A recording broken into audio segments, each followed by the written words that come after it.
Enedis signale 15 000 foyers qui ont été privés d'électricité. C'est 4 000 dans le Pas-de-Calais et 11 000 dans le Nord. Mais des techniciens avaient été pré-mobilisés. Ils sont en ce moment 450 à intervenir pour établir le courant le plus vite possible. Puisque, vous le savez, c'est une nouvelle tempête qui est en train de frapper la France avec ces vents violents que vous constatez. Des rafales ici, par exemple, à Boulogne-sur-Mer, on a enregistré cette nuit jusqu'à 129 km/h.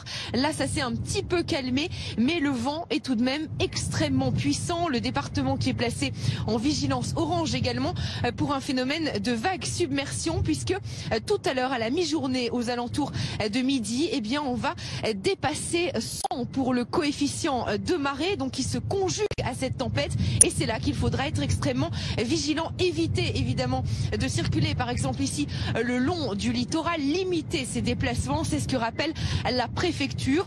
Du côté des pompiers, eh bien, on nous signale également plusieurs dizaines d'interventions pour des chutes d'arbres, notamment des toitures qui ont été arrachées. Il faut donc rester prudent tout au long de la journée, mais ce spectacle, pour l'instant, eh bien, il est tout de même magnifique et ça attire déjà quelques photographes en herbe qui viennent ici du côté de Boulogne-sur-Mer pour tenter d'avoir les meilleurs clichés possibles. Restez toutefois prudent. On le rappelle, aux alentours de midi, ne pas s'approcher du littoral.